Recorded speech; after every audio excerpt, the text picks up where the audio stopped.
हरे कृष्णा। आपका स्वागत है आज के प्रातःकालीन जपा टॉक में।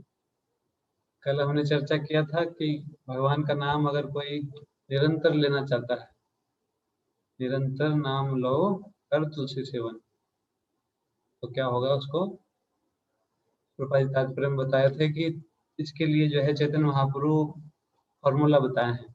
एक बार प्रभुपाद जी अपने गुरु भाई से बोले कि मुझे जो है बहुत बड़ा फॉर्मूला मिला है, भगवान के धाम का फॉर्मूला मिल गया है।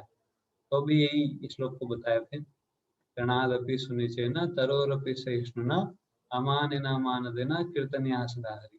अगर ये जो चीज है उसको अगर हम अपने जीवन में अप्लाई कर ले तो हम भगवान को हमेशा याद कर सकते हैं। और जो भगवान को हमेशा याद कर सकता है वो हमेशा भगवान के धाम में ही रहता है। जो भगवान को कभी नहीं भूलता, हमेशा याद है, मतलब भगवान के साथ में हमेशा है। क्योंकि भगवान और भगवान के नाम में कोई अंतर नहीं है। नाम नामकारी जो है बहुधा निज सर्व शक्ति तत्र अर्पिता। भगवान ने अपनी सारी शक्ति अपने नाम में रखी है।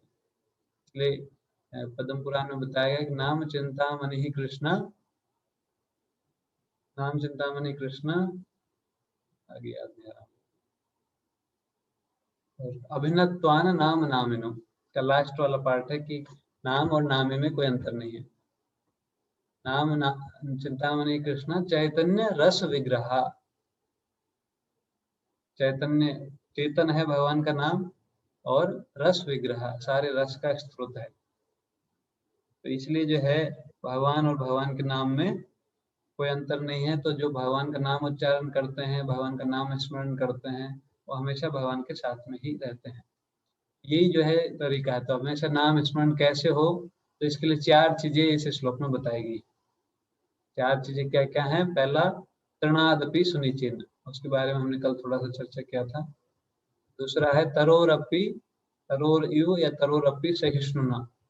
तीसरा अमानिना, और चौथा मान देना। 4 पॉइंट है।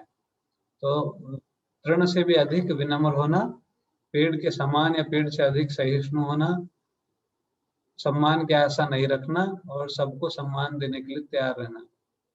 अगर ये 4 चीज कोई कर ले तो भगवान को भूल ही नहीं सकता, हमेशा भगवान को याद कर सकता है। जो तो मतलब क्या है कि अगर हम भगवान को भूल जाते हैं, मतलब इन चारों में से कुछ ना कुछ मिसिंग है, तभी जाके भगवान का विस्मृति होता है। अगर ये चारों परफेक्टली फॉलो हो जाएं तो भगवान का विस्मृति नहीं होगा। जब चाहेंगे तब याद रहेंगे, हमेशा भगवान का कीर्तन कर सकते हैं। कैसी भी परिस्थिति में, कैसे भी स्थान पर हम जो है भगवान को सदैव याद रख सकते हैं।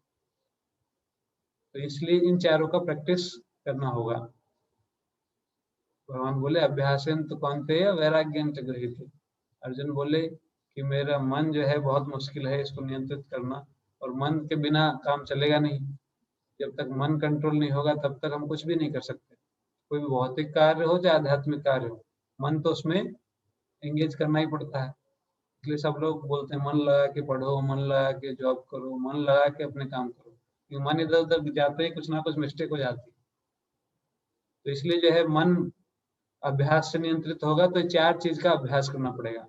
विनम्रता अपने आप नहीं आएगी, उसके लिए प्रयास करना पड़ेगा। अगर हम बहुत कई कई सालों तक जब करते रहेंगे तब जाके फिर जो है गुण डेवलप होते हैं। पर अगर हम प्रयास करें, भगवान से प्रार्थना करें, तो फिर बहुत जल्दी ये गुणों को अर्जित किया जा सकता है। तो ये विनम्रता जो है तृण से भी अधिक विनम्र। जैसे तिनका होता है तो उसके ऊपर कोई भी चल लेता है, चींटी भी तिनके के ऊपर चली जाती है, पर वो उसका कुछ विरोध नहीं करता, वो सहन कर लेता है उसको, विनम्र रहता है, अपने आप अपनी स्थिति को समझ जाता है। तो इसी प्रकार से हमको अपनी स्थिति के अनुसार आचरण करना चाहिए। हमारा स्थिति भगवान की तुलना में बहुत सूक्ष्म है, बहुत छोटे हैं। तो अहंकार, मिथ्या अहंकार का त्याग करना, ये जो है विनम्रता का अपोजिट है। विनम्रता उसमें बिल्कुल नहीं होती जिसमें अहंकार का भाव ज्यादा हो जाता है। तो इसलिए विनम्र रहना चाहिए।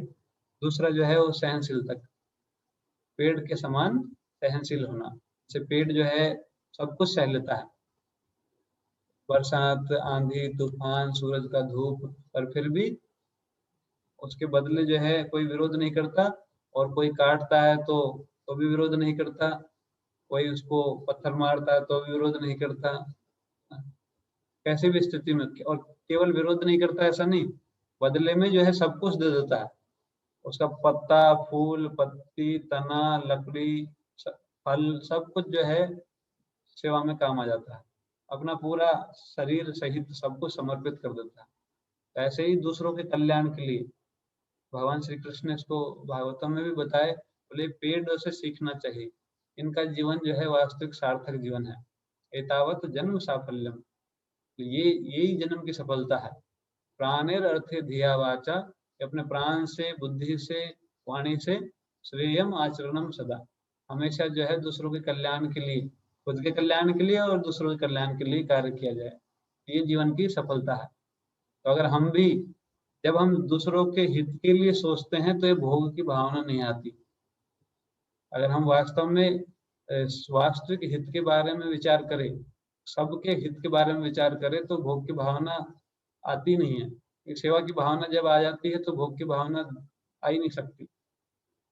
जब भगवान के सब अंश है तो हमको सबका हित का चिंतन करना चाहिए। जैसे हम पहले चर्चा की, चैतन्य महाप्रभु चिंतन कर रहे थे, कैसे इनका उद्धार होगा, कैसे जीवों का उद्धार होगा। तो अगर हम भी इस प्रकार से दूसरों का हित करने के लिए प्रयास करें, सोचे कम से कम, तो विचारों से भी जो है शुद्धि हो जाएगी भोग की। जो भी भोग, इंद्र तृप्ति का भावना है, वो सब दूर हो जाएगा अगर हम वास्तविक कल्याण के बारे में विचार करें, अपने वास्तविक कल्याण के बारे में और दूसरों के वास्तविक कल्याण के बारे में। तो ये जो है हम प्रयास कर सकते हैं इसका, प्रैक्टिस कीजिएगा ज्यादा से ज्यादा, जो भी आपको मिलता है, जो आप